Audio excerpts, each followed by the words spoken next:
Travelling කියන්නේ එක්තරා පිස්සුවක්. ඒ පිස්සුව තියෙන කෙනා මොන ප්‍රශ්නය ආවත් ඒක තමයි යාගේ ටාගට් එක වෙන්නේ. අපි අද යන්නේ ප්‍රංශයේ ඉඳලා නෙදර්ලන්තයේ අගනුවරට. මේ ඇම්ස්ටර්ඩම්. මුලින්ම විනාඩි 2ක් අරන් බලන්න ඒ නගරේ තියෙන සුන්දරත්වය. ඊට පස්සේ මම ඔයගලන්ට කියන්නම් අපි කොහොමද ගියේ? කොයි වගේ තැනකද අපි හිටියේ? මොනවාද ඒකට යන වියදම්? ඒ වගේ අපි මොනවාද කෑම જાති? ඒ වගේම අපි කොහාටද ගියේ? තියෙන ලස්සන තැන් මොනවද? ඒ තැන් වලට යන්නේ කොහොමද? මොනවාද ඒවට යන වියදම්? වගේ විස්තර අපි ඔයාලට ඉස්සරහට කියන්නම්. ඉස්සරොම් මේ විනාඩි 2 අරන් බලන්නකෝ. Trust, yeah. No, I don't wanna waste what's left. And on we'll go through the wastelands, through the highways, till my shadow turns to sun rays. And on we'll go through the wastelands, through the highways, and on.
එහෙනම් අපේ මේ ගමනේ මුලින් ඉඳලා අග වෙනකන් විස්තර මම ඕගොල්ලන්ට දෙන්නම්. ඕගොල්ලොත් කවදා හරි දවසක ඇවිල්ලා අපි වගේ එන්ජොයි කරලා ලස්සන බලලා ඕගොල්ලන්ට ආයෙ යන්න පුළුවන්.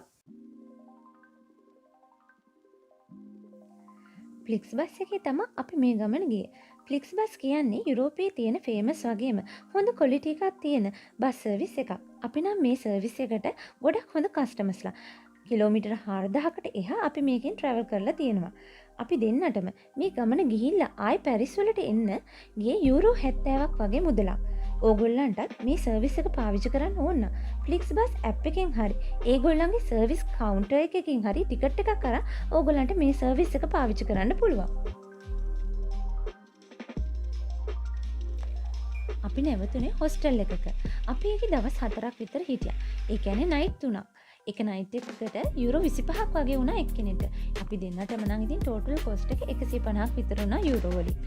ඕගොල්ලන්ට මේ තැන බුක් කරගන්න ඕනේ නම් booking.com හරහා ඕගොල්ලන්ට මේ තැන බුක් කරගන්න පුළුවන්. පල්ලෙහා ඩිස්ක්‍රිප්ෂන් එකේ අපි ඒ වගේ විස්තර ඕගොල්ලන්ට දාලා තියෙනවා.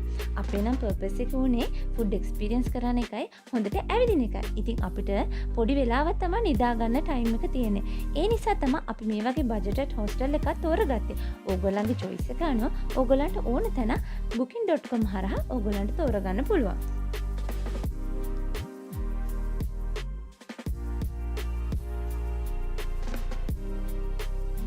සිටි එකේ ඇවිදින්න ඕනේ නම් අපි මේ කරා වගේ ඕගොල්ලන්ටත් පුළුවන්. මැෂින් එකකින් ටිකට් එකක් ගන්න. එක ටිකට් එකක් යුරෝ 8.50ක් වුණා. ඒ කියන්නේ අපි දෙන්නටම යුරෝ 17ක් වගේ මුදලක් ගියා. ඒ වුණාට ඒක පාඩු නෑ. මොකද මේ ටිකට් එකෙන් අපිට පුළුවන් වුණා මුළු සිටි එක ඇතුළෙම පැය 24ක් ඇවිදින්න. ඒකත් ඕනම බස් එකක, මෙට්‍රෝ එකක, ට්‍රෑම් එකක් අපිට පාවිච්චි කරන්න හැකියාව තිබුණා. උදාහරණයක් විදිහට අපි මේක හවස 6ට පංච් කරොත් ඊළඟ දවසේ හවස 6 වෙනකම් අපිට මේ ටිකට් එකෙන් යන්න පුළුවන් වුණා. ඉතින් ඕගොල්ලන්ට මැෂින් එකෙන් මේ ටිකට් එක ගන්න අපහසුතාවයක් තිබුණොත් ඕගොල්ලන්ට පුළුවන් කෙලින්ම ටිකට් කවුන්ටර් එකකට ගිහිල්ලා ඒගොල්ලන්ට ඔයාලගේ අවශ්‍යතාවය කියලා මේ වගේ ටිකට් එකක් ගන්න. ඒ වගේම ඕගොල්ලෝ අනිවාර්යෙන් මේ දේ කරන්න කලින් මේ සිටි එකේ මැප් එකක් ගන්න අමතක කරන්න එපා.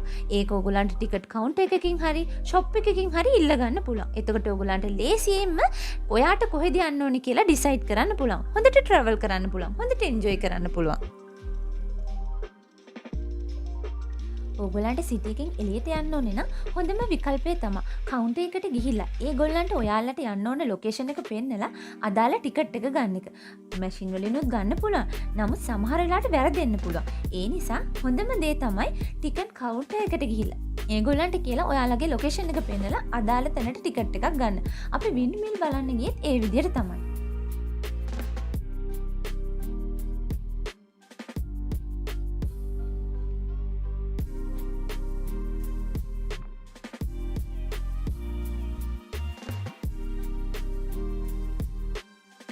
අපි රටකට ඇවිදින්න ගියහම ඒ රටේ කෑම එක්ස්පීරියන්ස් කරන එක හොඳ පුරුද්දක්.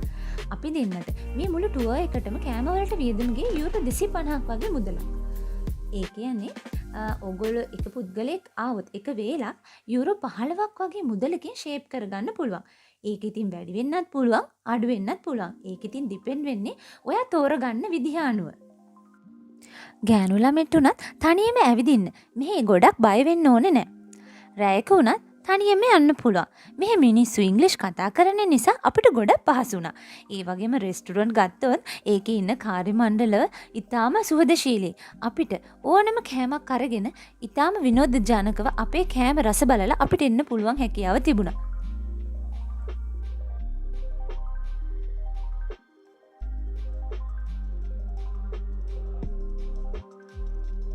අපි ට්‍රැවලර්ස්ලා විදිහට ට්‍රැවල් කරනකොට එන්ජොයි කරනවා විතරක් නෙමෙයි හැමදේම ස්ටඩි කරන්න ඕනේ.